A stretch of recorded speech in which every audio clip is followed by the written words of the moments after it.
Okie dokie.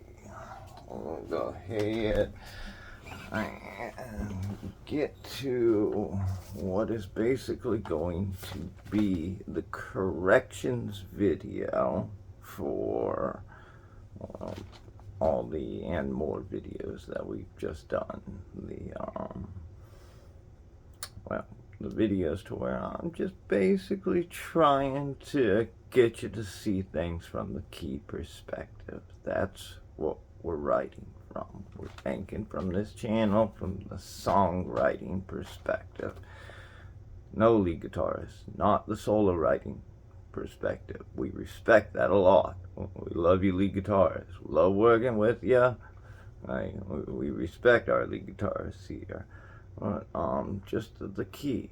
We're trying to see everything from the key and then work our way from there. And I mean, that's the lesson. It's all in our songwriting techniques, things that we're, well, not actually just things that we're doing with the keys, but also, I mean, how we're doing the application. What techniques are we using in the application? That's always, part of it. Even techniques in the timing that I do, I'm trying to show those to you. And even with something like that thing that I do where I'm changing from one tempo in 4/4 to another tempo in 3/4. It's a tempo change. It really is a tempo change. But I'm trying to get you to see it as like a slow triplet feel also, just so you see it from different perspectives, just so you catch on to the technique. Anyway, anything I can do to get you to catch on to the technique, and get you to apply it, especially. Like, learning, it's one thing, but whenever you start, never mind what I'm doing, you've seen the technique used in what I'm doing, but now you get to something in your own writing, and you come across it and you're applying that technique, and you're like, oh, yeah, I saw that somewhere. Yeah, I got this. That that that's what we're trying to get to. That's what we're trying to get to. And I mean, same with that would be timing, but same with some of these key integrations and different ways of looking at just how to manipulate keys and how to manipulate keys together. Yeah,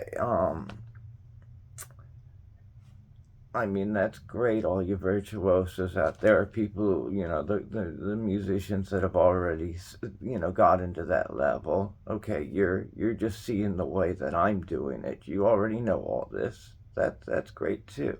I have to take this. I have to approach everything. I have to approach every,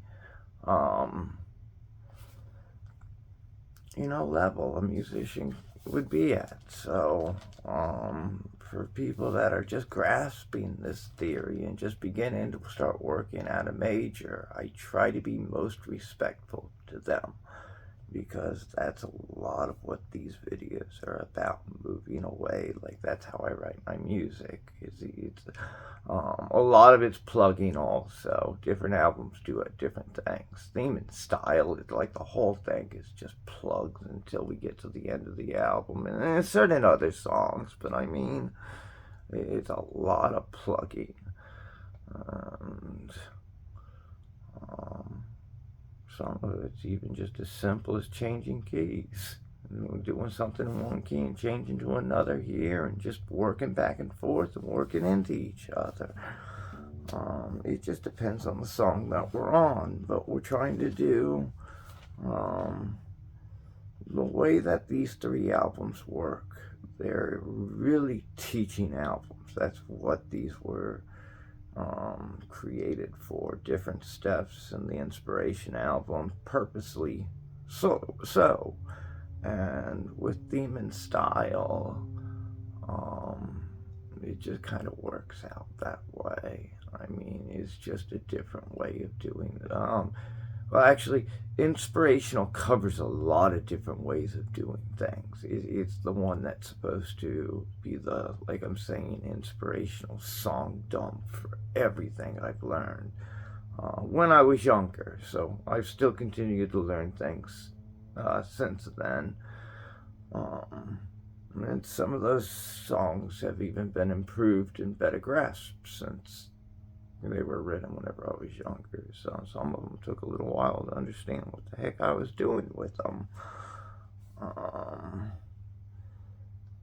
But yeah, I mean, everything in this will serve its purpose, hopefully just to get you to see just how the keys interact, how all these different keys interact, and what we can do with it all through songwriting.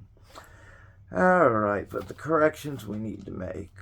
First off, in video 3, around the 5-minute mark or something like that, I meant to say the melodic minor.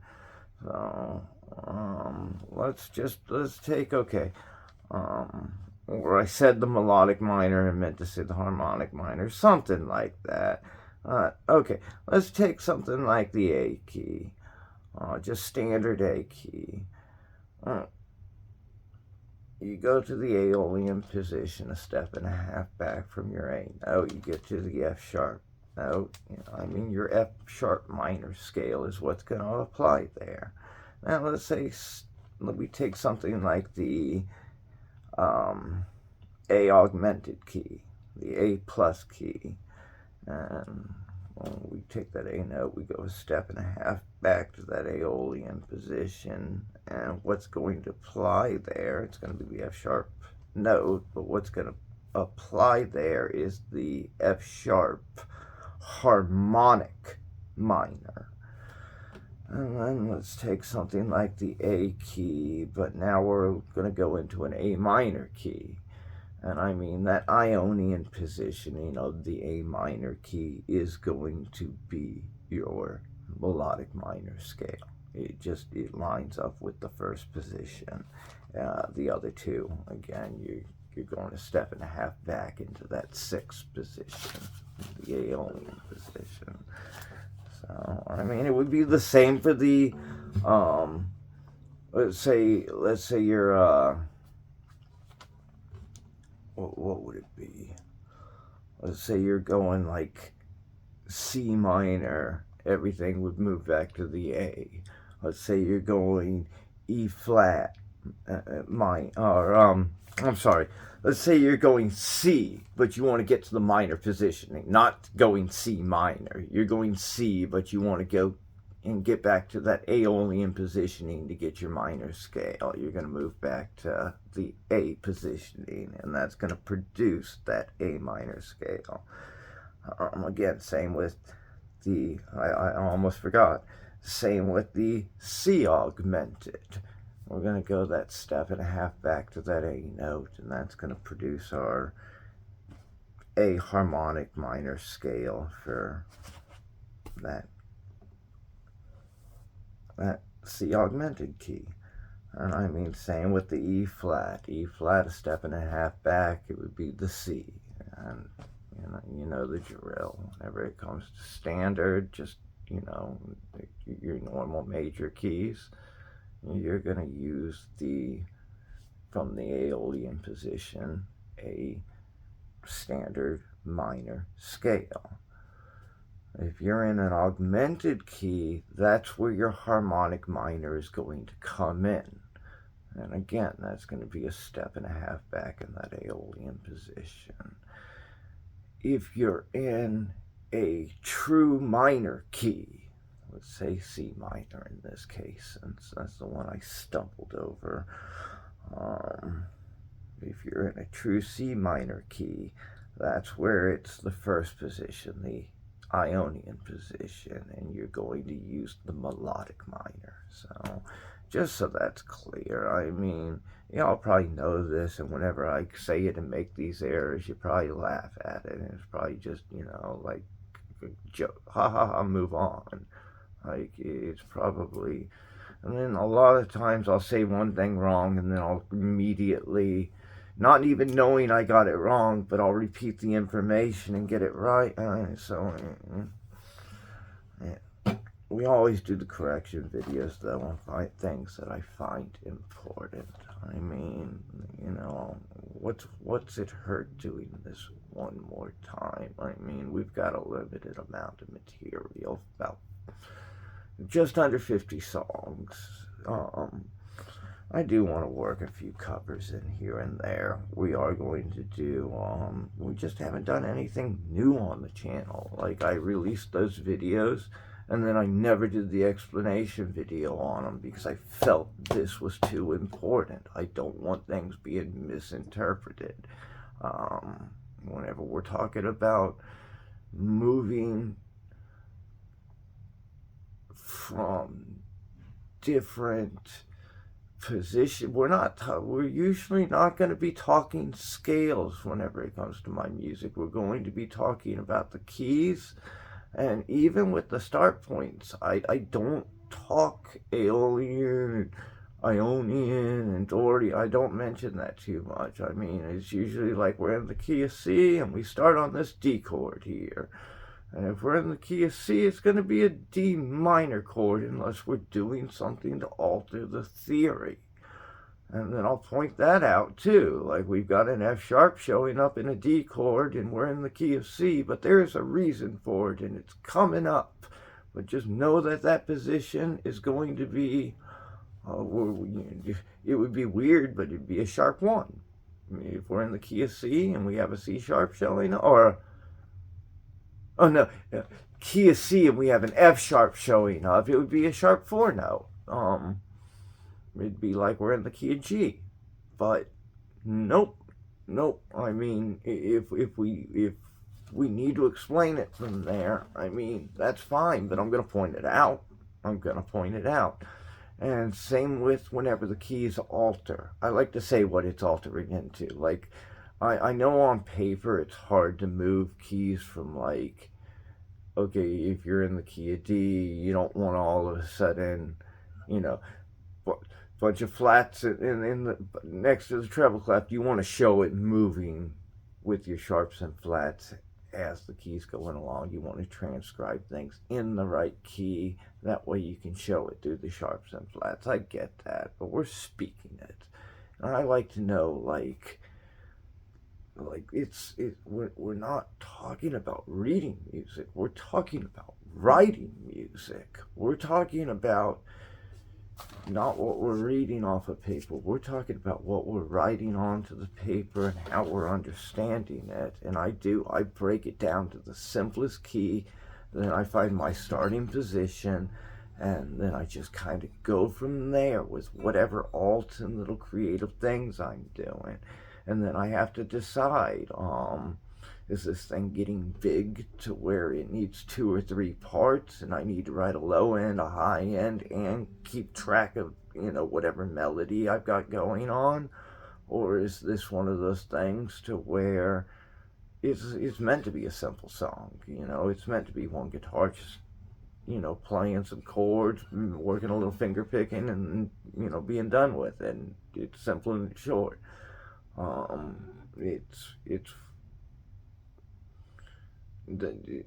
I guess they kind of call out with me with what they deserve. That's why some of the more developed songs are still incomplete, because I just don't like not having the parts that I need to either begin them and form a true opening or end them and form a true ending. Once the beginning and the ending is there, usually the middle, I mean, if it needs further developed, it can be further developed. But the beginnings and the endings, like, you have to have things to where it's like, okay, this is worth, not only worth playing every time, this is worth, an audience actually hearing it. Once it's to that level, sure, keep it. Until you get it to that level, it's not bad to have, in writing they would be called closet novels, the ones that you just, not willing to publish. You wrote them, you just, those are the stories you hold on to. Huh?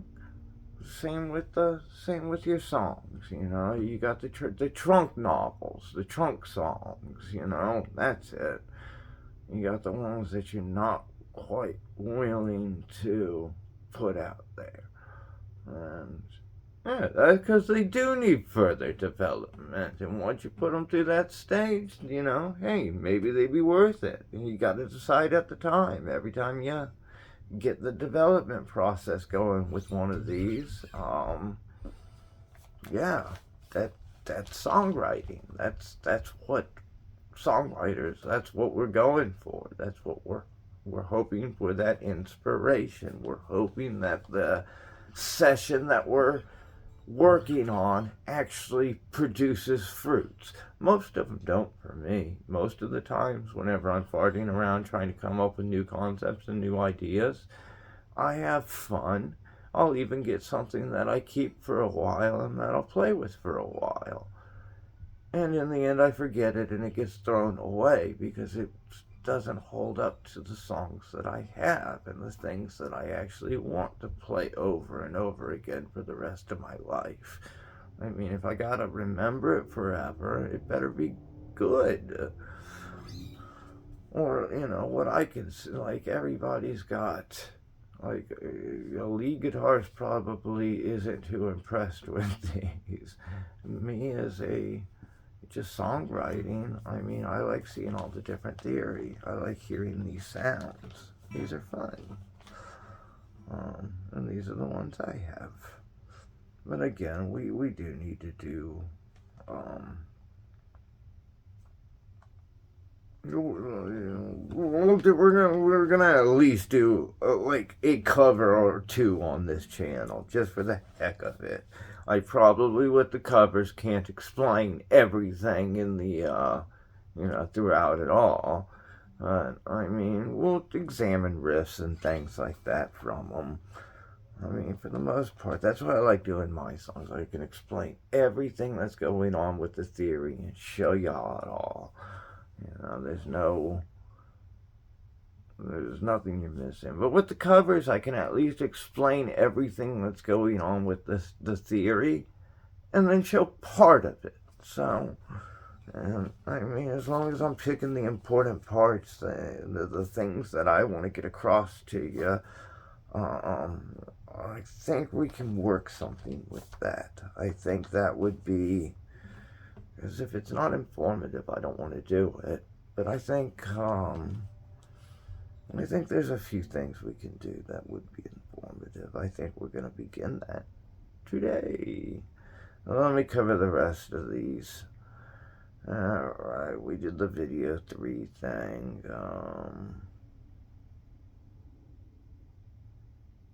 There were supposed to be 2 things with video 3. Also, I got corrections in the,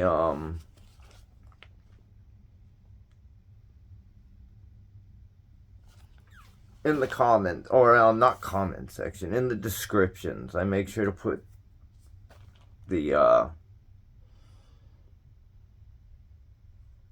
corrections in the description also, so you can look to the descriptions for both corrections to videos, but also look to the description for more information on certain songs.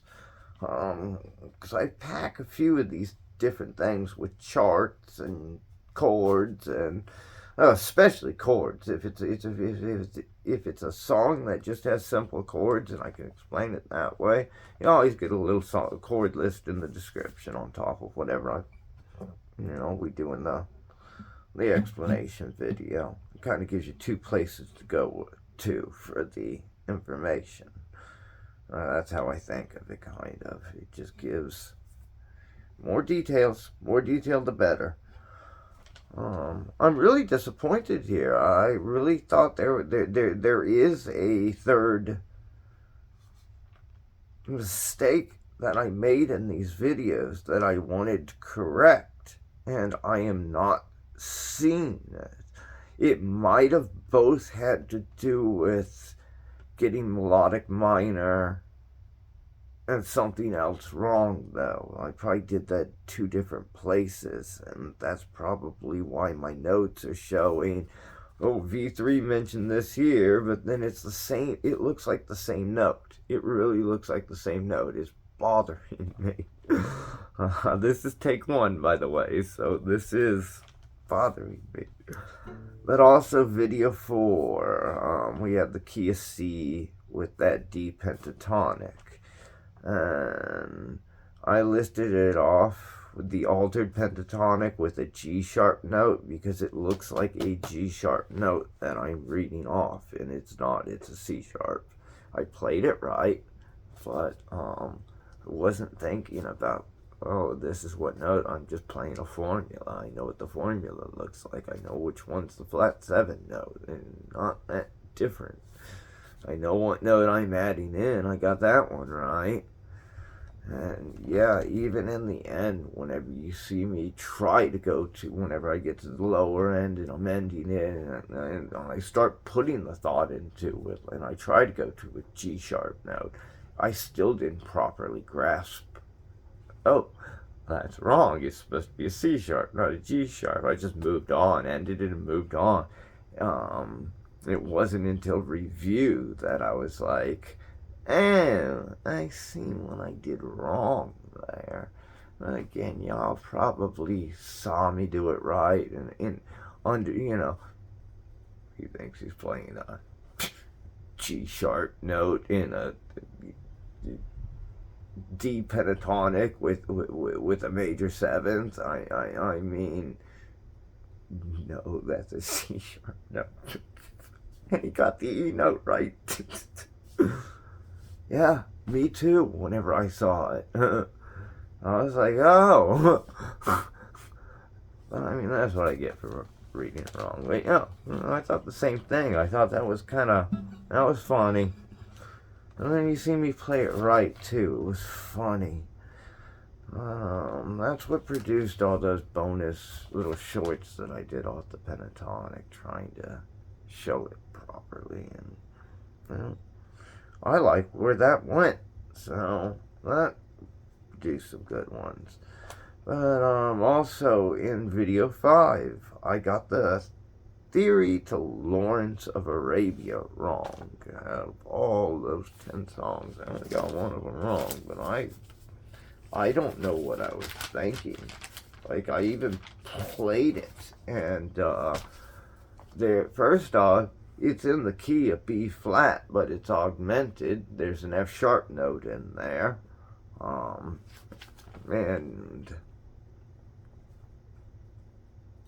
I do believe it does show up in the, if I need to be.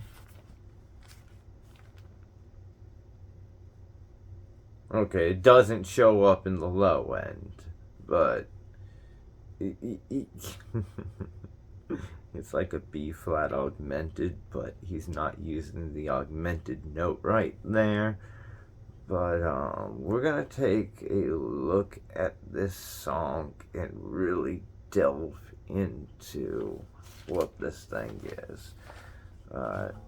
Again, B flat augmented key. This is the low end.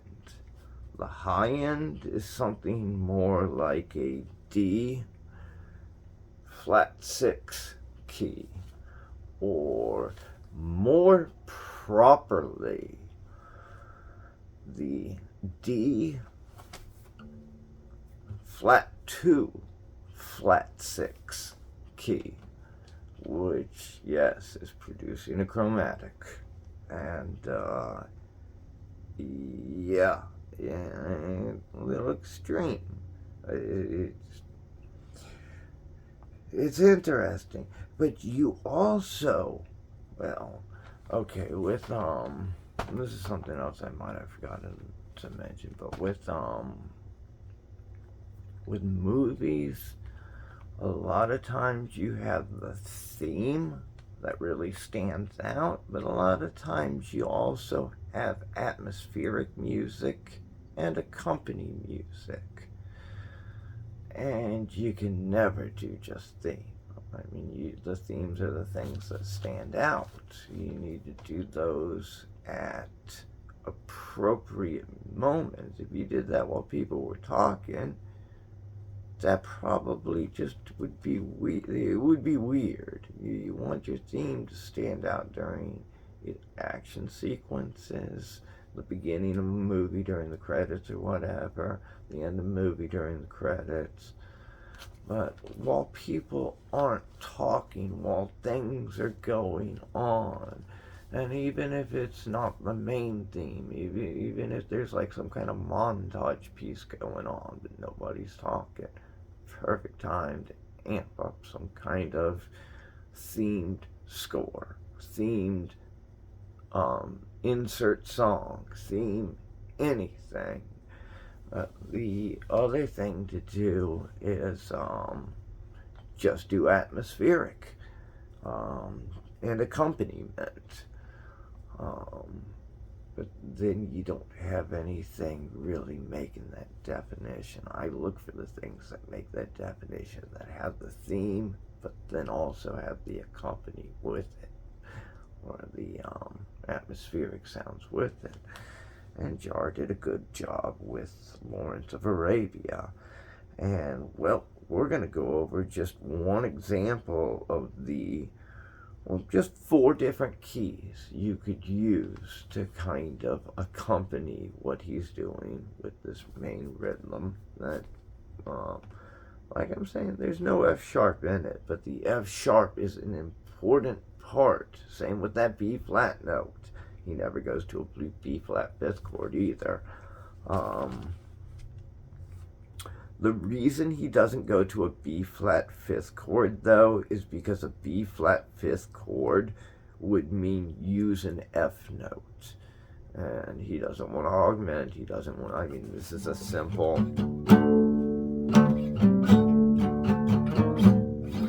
this is Lawrence of Arabia, it's a simple melody. But,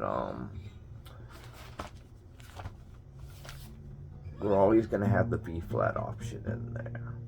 We're always going to have the F sharp option in there. And as well as a few others. But we're mainly going to be altering our E to E flat and our C to C sharp. So, does it have the E in it? Does it have the E flat in it? Does it have the C in it? Does it have the C sharp in it? And, accompaniment. What are they paired with? It winds up giving us 4 pairings to work from, and we can break this down into, again, the B flat augmented key, the D flat 6 key, the D flat 2 flat 6 key, and the one I haven't given you yet, the G minor key. G minor works well here. Those notes, you're gonna have to work with the positioning, but again, those notes, the key, you can play from any positioning you want in a key. It's just giving you an idea of what your 7 notes are, unless we're extreme and we're plugging in extra notes. But again, if we're plugging notes and he's not here, it really does feel like, whenever he's using that certain key in the lead, it's that certain key. And throughout, whenever the movie progresses, I'm talking about the original Lawrence of Arabia, Maurice Jarre's score.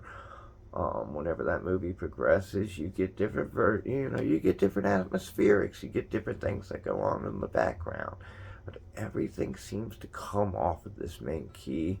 I don't know everything that he's doing throughout the movie.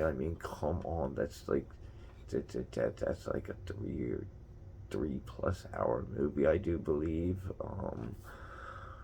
So I don't know everything that's going on in that movie, but it seems like the B flat and the F sharp are always there from the theme, and the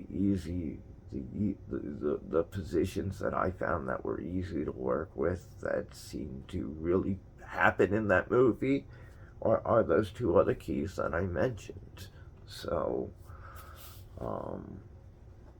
what I'm going to go ahead and do is just give a little demonstration.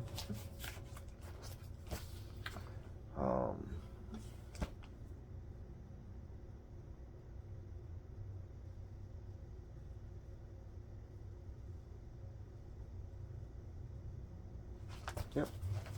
Making sure I'm happy with everything I've set up until this point. But okay, I'm going to give a little demonstration and actually do the theme. Plus also, of course, there's the main melody to the song, which is that.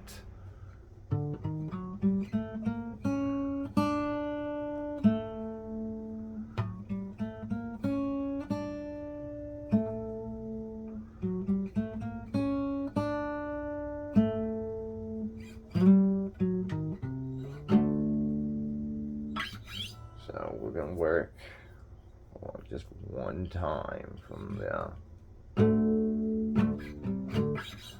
main low end part, which is going to be in that key of B flat augmented, to that main high end part, that main melody part, which doesn't actually show the E note, but we're going to go ahead and call that part the D flat 2 flat 6, because I do believe you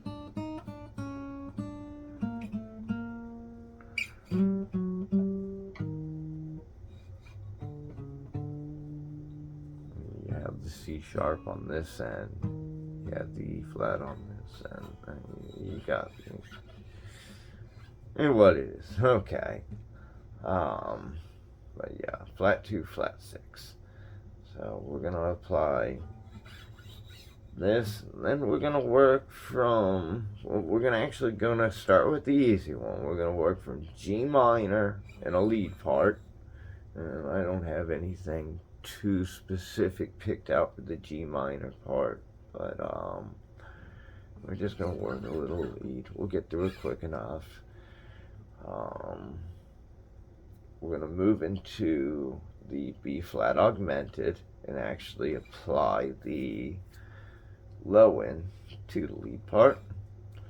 Move from there to the actual D sharp 2 flat 6 and kind of re-enter everything, and then move from there to just the D flat 6. So, alright, here we go.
different keys. Just small examples, a little bit of fun with them. But four different examples of some keys, and yeah, just really goes well together. All four fairly extreme keys, G minor being, well, the augmented too, but it just gives you the different sounds that you can make. One of them even providing that chromatic positioning.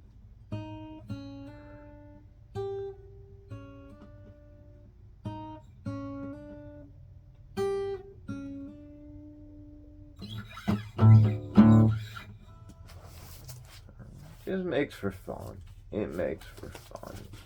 And that'll do it for that Morrison Arabia lesson. I think that's corrected. You got the two main keys. You got two keys coming off of it that you can use, and you understand what's being kept and what's really the two main alt choices.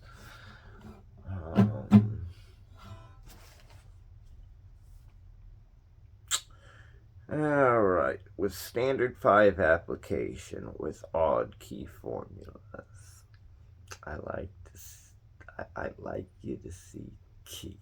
I like you to understand standard 5 with major key being, you can't do that with everything. Diminished key, we're running into flat 5s. Augmented key, we're running into sharp 5s. Sometimes you do just have to take the note and apply to certain chords what you're going to be adding a sharp 5 position, or a standard 5 positioning in and where. So, I mean, if you're in the A augmented key and you need an A5 note, you're not necessarily going to run the, what would it be, E augmented key through the 5 position. You can just do, hey, we're borrowing a 5 note here, we're borrowing a 5 note there. It's just how extreme do you want to be? How extreme do you want to be altering the formula in the first place? What are alts that you're comfortable with?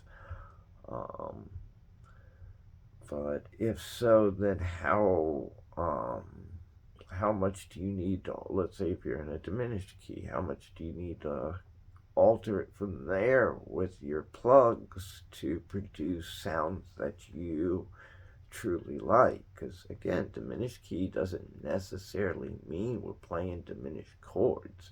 It means we're working out of the notes from the diminished key. Most likely we're going to be looking for the positions that produce the 5 notes, because it's nice to have 5 notes in our chords. And whenever we run into those positions that don't produce 5 notes for our chords, often we're going to be looking to alter our key a little in order to put the 5 notes in. But does it allow for it? Does it sound good? I mean, we have to figure out things like that. And then, okay, if we are doing that, what are we doing? What are we plugging in there? And when does this apply? So these are the things that we consider as songwriters. And lead guitarists, I know you guys do the same thing whenever you're doing crazy things with your solos and playing, chromatic games and playing the alt games. I mean, y'all do the same thing. You're not going to put that diminished alt just anywhere. You're going to pick your not harmony, your melody. You're going to pick the way the melody sounds best. You're not just going to be like, diminished! No, you're going to be like, you're going to find a way to use it. You're going to be,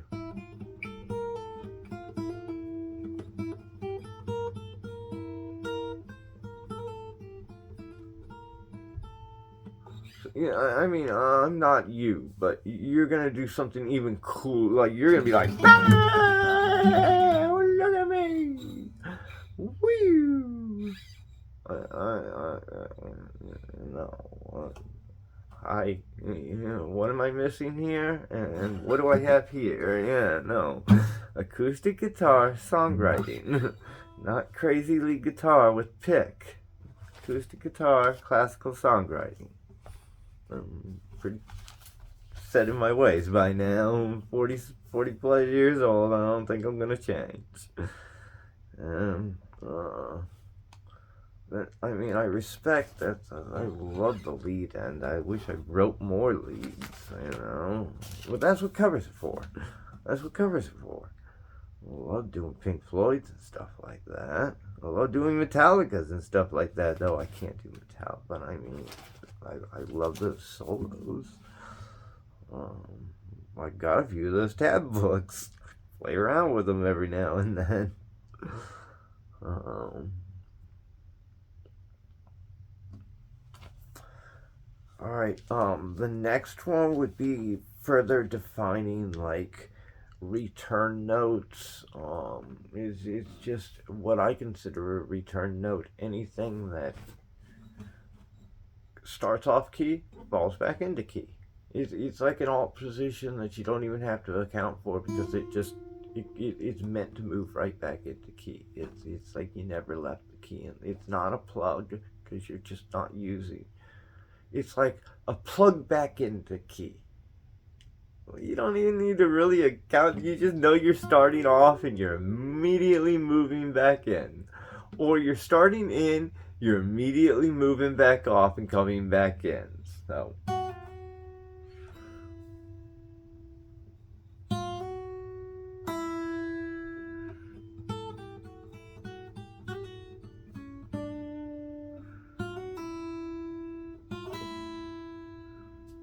It's just like, okay, there's an F note in there. He's sliding to the F sharp, though. We know we're in the key of G. We're not in the key of C. That F note's not really supposed to be in there. He's returning immediately to the F sharp note.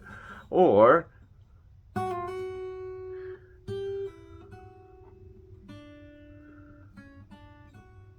actually, key of D, I'm going to a C sharp note. So we're actually in the key of D.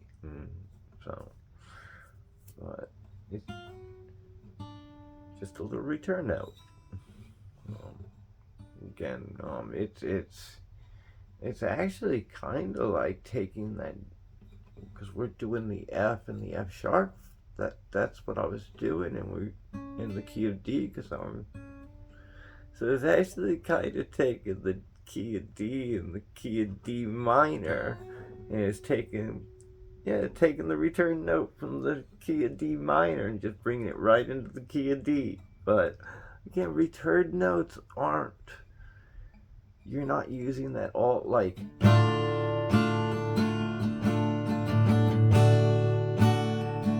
Play both chords. No, it's like a there's a bad position to do this from. Here we go.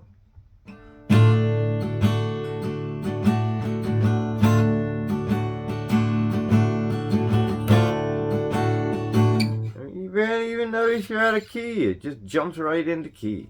Jumps right into key. Or even a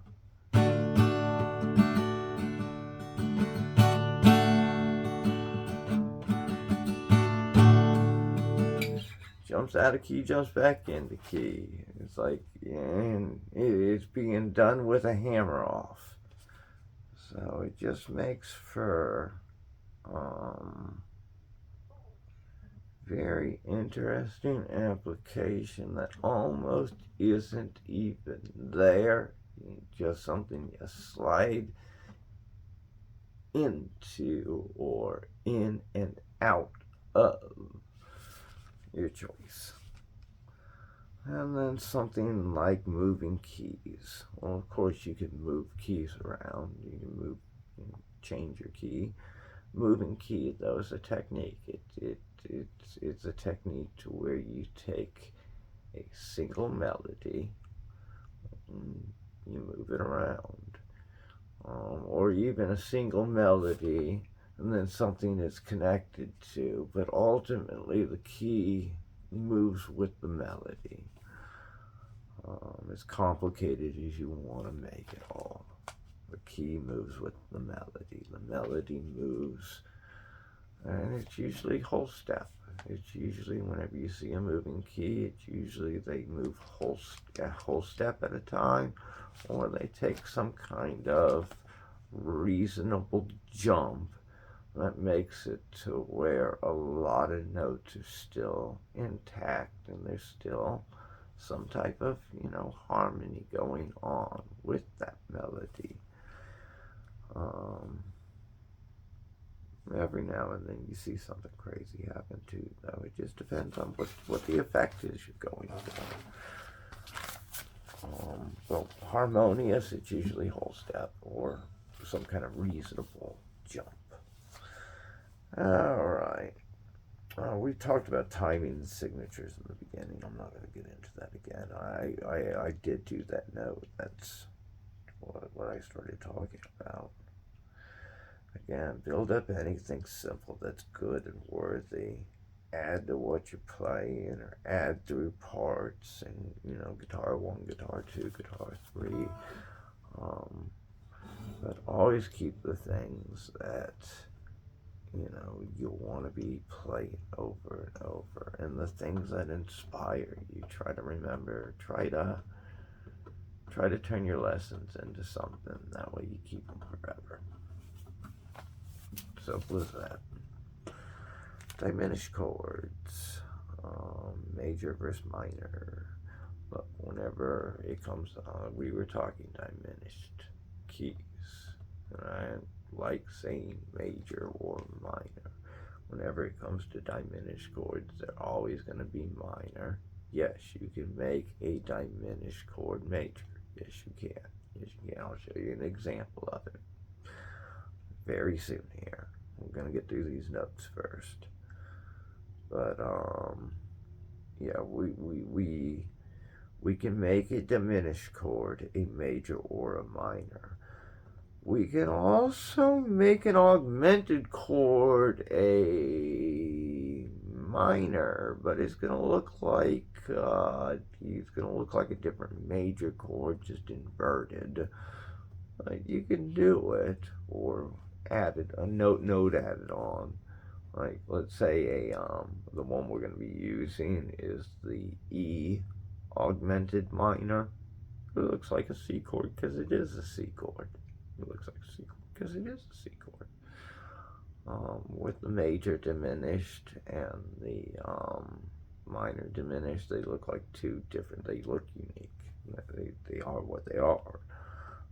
But whenever you see a diminished chord, if it just says, like A diminished, go ahead and assume it's going to have a flat 5 and a flat 3 note in it, because it will. It will. If it's a major diminished chord, that'll be indicated. I always indicate it. I just always do. If it's a major diminished, I'm going to indicate it's a major diminished. If it's minor diminished, I'll indicate that it's minor diminished. My problem is if it's a flat 5 note showing up, like how a 5th chord is just a 1, a 5, and a 1 note, or even just a 1 and a 5 note. Yeah, if it's a 1 and a flat 5 note, or a 1 and a sharp 5 note, I'll call it augmented or diminished. I do that sometimes. I don't mean to, but it is the diminished position. It is the augmented position. But properly, that is, you're only using a flat 5 note. That's just a flat 5 chord. If you're using the flat 5 and the flat 3 note, that's a proper diminished chord. So, but I'm the guy who's going to try to sell you on sharp 1s coming up here. So there's no such thing. Just play with the formula. It's what we were just talking about. That's what it is. It's just inverted. You can play inverted chords and try to call them different things. See, this is why I like to put everything in its simple explanation, so you can't let me do something like that. I'm just joking around. I'm having fun now. Um,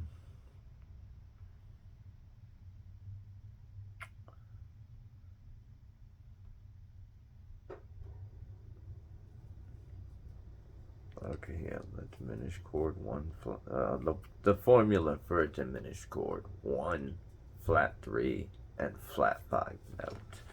It took me a second to realize what that was saying.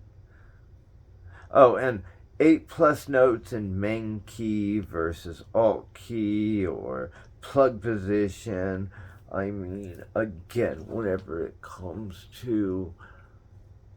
you're using more than 7 notes, there's there's different ways of doing that. You could be using like what we just showed with the Lawrence of Arabia thing, to which we can choose from 4 different keys.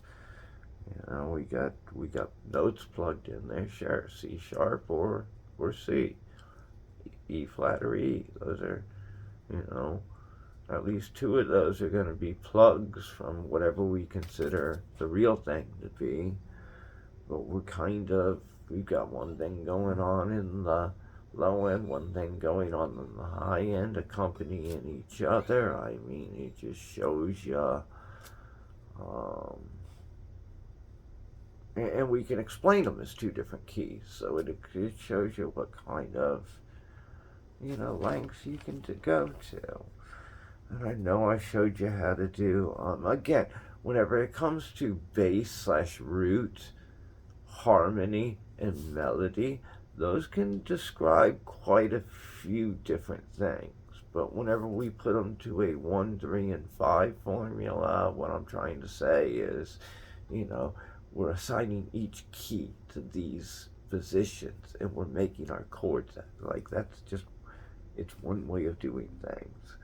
But I do look at like melody, or let me say this in the right direction, like the root or bass, the harmony, and the melody. I do see that as 1, 5, and 3 now, but another way of seeing that would be your bass guitar, your rhythm guitar, which is the harmony end of everything, and then your lead guitar or any accompaniments to what the main bass and rhythm and drummer are doing. So your chord end would be your harmony end, to where your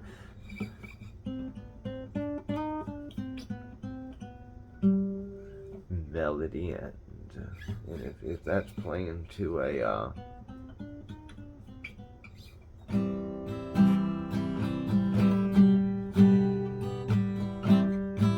harmony end, I mean, you can think of it that way too, to where it's just where everything's lining up. I mean, there's different ways of looking at things in music, and the more ways that you're being creative, the more creativity I feel you produce. So, but let's go over. I was saving this for last. Oh, also, whenever you flat the 2 note, see, I hate sharping 1s and flatting 2s. I like to keep that, because you got the major 7th note goes to the 1 note. You've got a half step right there. So to flat a 2 note, you're creating a chromatic, and it's in that first position. It's just kind of weird. But Mediterranean scales. There's no individual Mediterranean scale. Like examples of these are with flat 2 positions a lot of times. I mean, you can argue over this, but I mean, a lot of times you see them show up with like flat 2 and flat 6 positions. That's one of them. What we're using in LOA, Lawrence of Arabia. Like Maurice Jarre's just awesome score. And also that list of scores, that's not like all-time greats or anything. I mean, there's no way John Williams is going to be below anybody. Period. End. And James Horner, I don't think, is even on that list. Same with Silvestri, Newton Howard, Graham Williams. I mean, there's a lot of wonderful ones I miss. But, those are just some, like, whenever it comes to theme and just things you can take different inspirations from. Those are some of them. Why I chose those, I can state the reason I like them. I can state the things that I look for, or that, that stood out to me, that were like, whoa, this is why this is great. And it's not only that, it's also a wonderful score, but it's like, this is why this thing could make history. But it's really just, it's reasons for inspiration, reasons to take inspiration, and I like being able to define it. I like being able to say, this is why I think this is so wonderful. This is what stands out to me.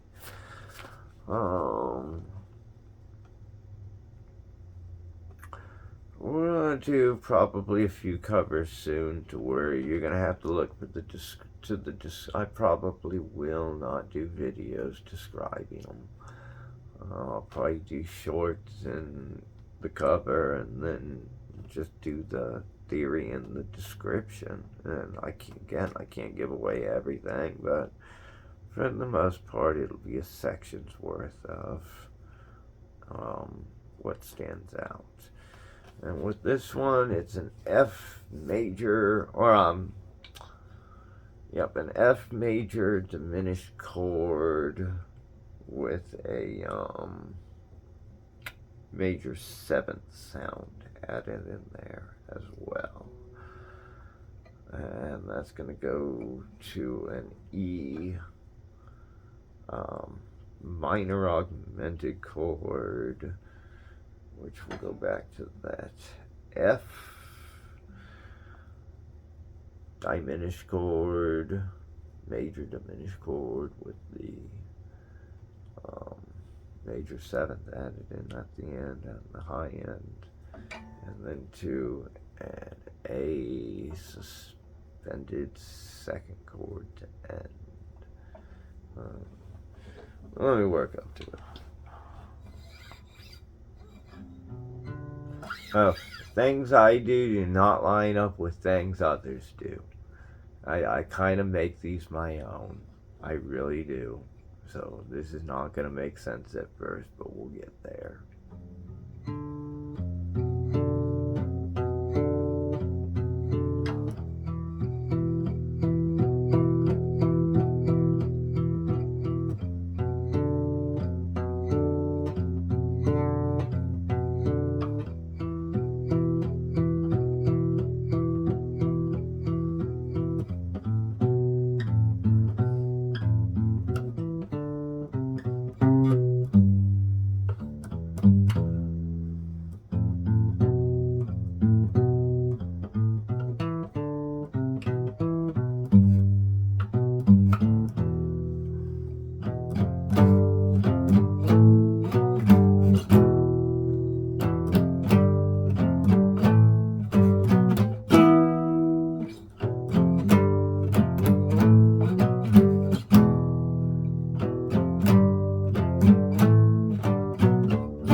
Yeah, right. I just had to have some fun with that in the end there. We'll get to a similar lesson soon. There, that's the way we do that. And we basically covered everything.